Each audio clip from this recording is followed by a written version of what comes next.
You may have noticed that I took a little bit of a break from my channel. I took a little bit of a vacation over the holidays to visit my parents, and then after the new year I started a new job, so I've been a little bit distracted by that, but now I'm back and eager to get back into more recording.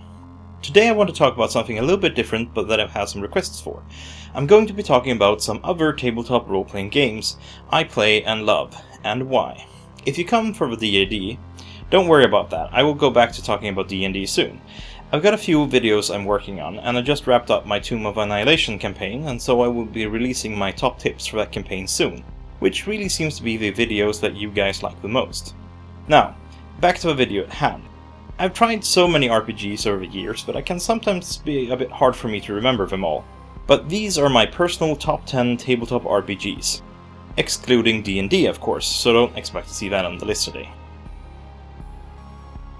This is going to sound a little bit weird, but I've never actually played or DM'd Tales from the Loop. Now, some of you might be thinking, how the hell can you put a game that you've never played on your top 10 list? Well, it's all about the setting and the artwork. Now, if you haven't heard of Tales from the Loop, it's an RPG made by a Swedish company, Fria Ligan, or perhaps most famous internationally for their version of the classic Swedish RPG Mutant. In the game, you play a group of kids living in the middle of the 80s that never was. Basically, imagine if the 1980s had some super tech. Robots, AI, mechs, airships, super colliders, those kinds of things. I have a lot of nostalgia for the 80s. I basically grew up on 80s cartoons and movies, and I'm a huge sci-fi fan.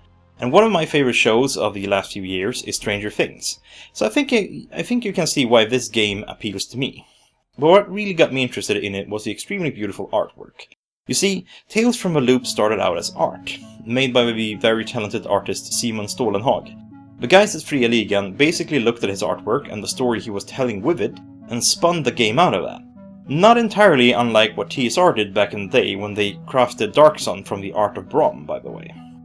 The rulebook for the Tales from a Loop feels a bit like an art book. You've got all these fantastical scenes in front of you as you read through it, and it just clicks and sets off my imagination. Even if you have no interest in the game itself, I highly recommend checking out Simon Stålenhag's artwork. It's inspiring. This is a new game though, and the last few years I've been running 3 parallel D&D campaigns and been a player in a 4th, so that hasn't really left me enough time to actually play the game. But I am excited for a day when I get the chance. I've even got a character ready to go, and that's why it gets my number 10 spot. One of my favorite time periods has always been the 18th century. The hats, the coats, the black powder weapons. Science is on the rise, but still holds an almost mystical quality. Art and culture flourishes, but it's also a time of war, plagues, and hardship. It was an age of exploration and expansion, of faith and science, of philosophy and revolution.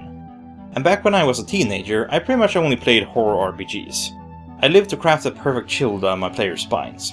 So when I just moved away from my hometown and I heard that there was this new Swedish horror RPG being developed that was set in the 18th century, well, I couldn't help but to feel that it was tailor-made for me. And Götterdämmerung is a good game, although I haven't read the latest edition, so my views are based on the first edition. Inspired by movies such as The Brotherhood of the Wolf, Vidocq and Sleepy Hollow, it's a gritty game, a lethal game, a rule system where guns can instantly kill someone, and if you do survive getting injured, there are rules for developing infections and sepsis. It's meant to be a rather realistic experience, set in a world very much like our own, perhaps just a shade darker, and where there are real terrors and horrors in the nights. Demons, werewolves, and all kinds of monsters are real, but some might not work as you would expect. Same with magic. You don't just go out and learn a spell, you need to have a very specific set of skills and knowledges to unlock them. And for the most part, we aren't talking about tossing around fireballs or lightning bolts here. No, it's more about curses, dark rituals, and exorcisms. It's been a few years since I last played Götterdämmerung, and it's definitely not a game for everyone, but I've always felt it had a rather unique feel to it, and so it will always have a place in my collection for when I want to scratch that very particular urge. Now, I'm just going to lump all the Warhammer 40k role-playing games in together here really. Although the one I've played and enjoyed the most is Dark Heresy, I also really feel that Rogue Trader has a lot of potential and is just as good as its younger brother. And besides, they were all originally designed to be compatible on some level. I used to be a big tabletop wargame player. I grew up with Warhammer and Warhammer 40k, and I used to love those worlds. As the years went by, I sort of grew tired of the world of Warhammer Fantasy. It just needed too much effort to make it work, and I grew tired of Games Workshop's particular brand of tabletop gaming and commerce and moved on to smaller indie games. But for a long time I kept an interest in the world of 40k. Now, the lore in the universe of 40k is an unmitigated mess, but it's so massive that you can kinda get away with it. There's a lot you can do with it, and I've had a lot of fun playing around with it. I've long since given up on trying to keep track of the 40k lore. It's all gone a bit bananas for me, but I'm sometimes tempted to jump back into Dark Heresy, and some of my favorite campaigns and adventures were run with the system. So I cannot deny all those good times I've had in the past. It's got that mix of fantasy and sci-fi I like, being a setting where basically technology has been forgotten to the extent that anything high-tech might as well be magic, not to mention all the actual magic. And there's a lot of freedom with the huge scope of the galaxy. It allows DMs to explore some rather massive and ridiculous concepts and ideas without breaking the world itself. I'm sure that most of you are familiar with the Dragon Age PC game, made by BioWare to be their own fantasy world where they could have complete control of the lore after having spent many years making some rather great D&D games. Well, it's also a pen and paper RPG made by Green Ronin, using their Age system.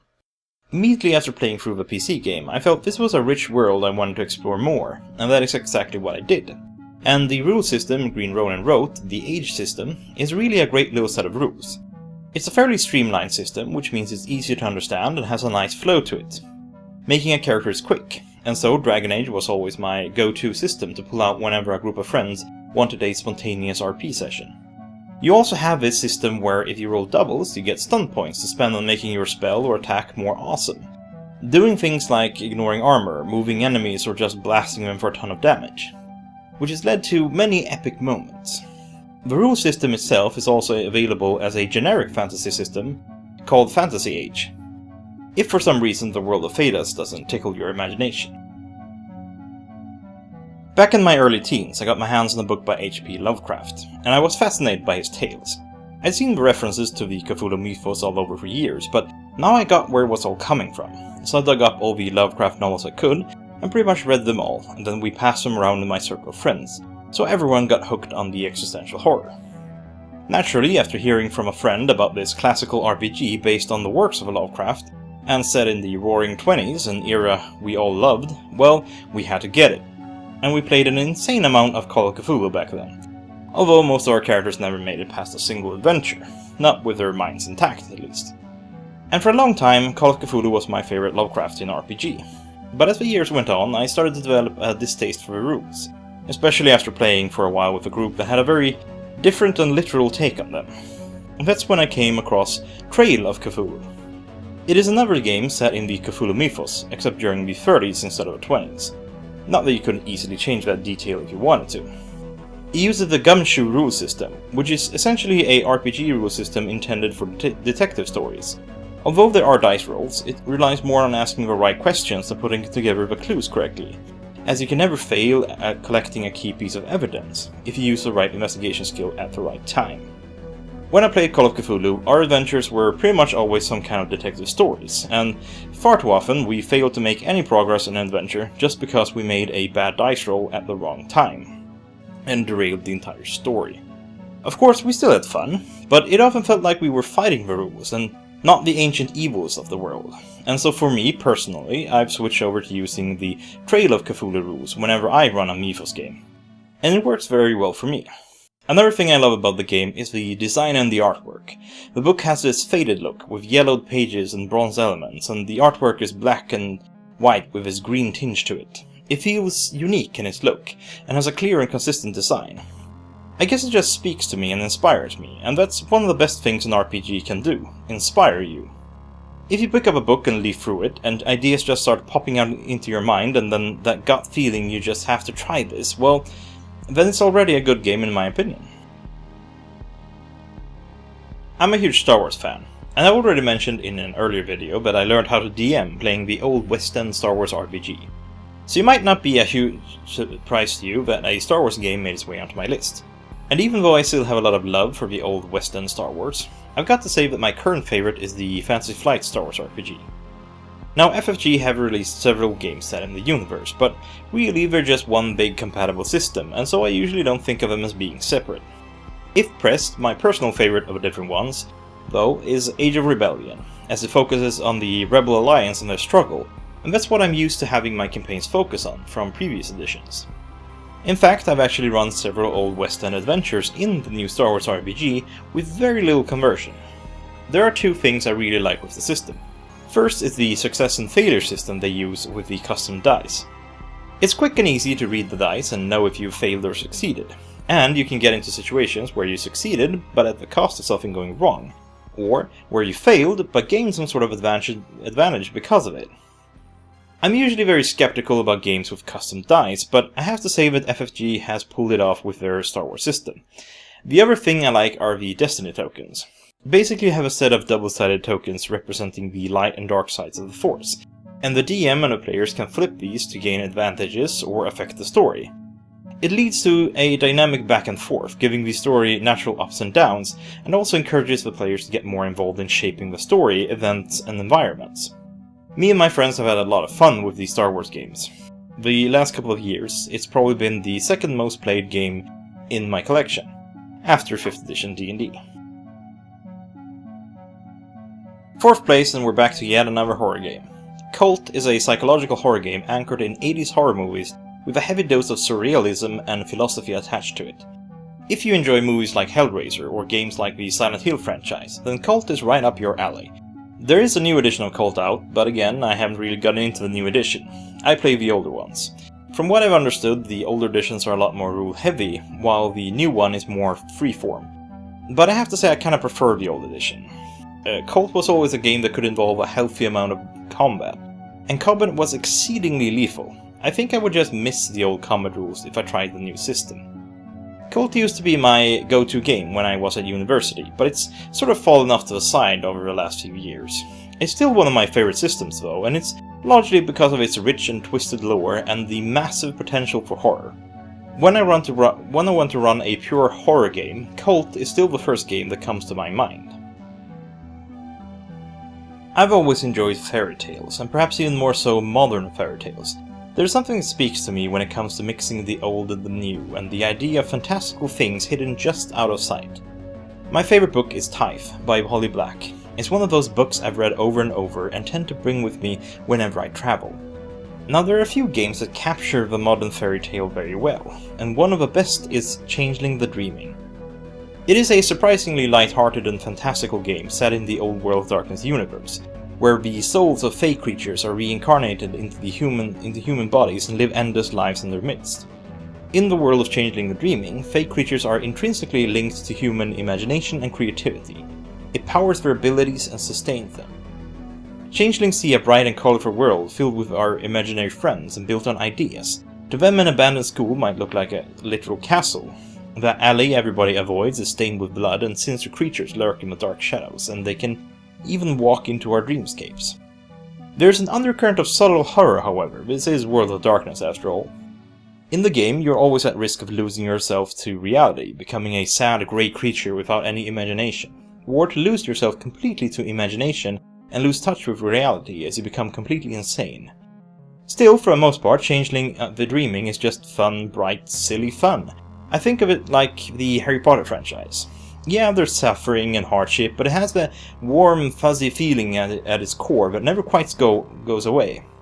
You will never quite experience anything as cozy and unique, like sitting down with a few of your friends, wrapped up in blankets, tea or hot cocoa in your hands, and a fine selection of cookies, of course, and then playing a few hours of Changeling the Dreaming. Cyberpunk is another one of those genres I just love. Neon and synthwave, hypertech and dystopia, it just works. Now there are a lot of good cyberpunk games out there, but my personal favorite is Shadowrun. It's got all that cyberpunky goodness, but with a healthy dose of fantasy thrown in. Every time I play another cyberpunk game, I always have that creeping feeling in the back of my head that this would just be better if we could get some magic, dragons and elves thrown into the mix. And that is my main reason for loving Shadowrun, how it blends Tolkien and Gibson, but it also blends it so well. It's a world that feels like it could be real, and that sparks the imagination. My personal favorite edition is 3rd edition. I haven't much gotten into the later editions, but I just had a hard time getting behind some of the changes to the rules in the world. To me, Shadowrun is supposed to be what the people in the 80s imagined the dystopian future was supposed to look like. I don't need it updated to fit better with our modern technology. It's a world with dragons and trolls wielding miniguns. If I can imagine that, I can imagine that they never had iPhones. But that's just my personal preference. I can highly recommend giving Shadowrun a look if you have an inkling of interest in cyberpunk. There was never really any doubt in my mind what game would end up in first place. Changeling the Lost is without doubt the game that deserves that spot. Few games have felt as inspiring and inviting. Just like Changeling the Dreaming, The Lost focuses on changelings, fairy creatures that are stuck between our world and that of the Fae. But while in The Dreaming you were a fairy stuck in the body of a human, in The Lost you play a human who was abducted by the fairies and taken away to their world, where you slowly became more like them. The Lost focuses more on the real myths behind changelings and on how fairy tales used to be, dark and twisted. It is also a game that offers a lot of freedom with character creation. I've pretty much never had a player play Changeling the Lost who hasn't been able to create the character they imagined.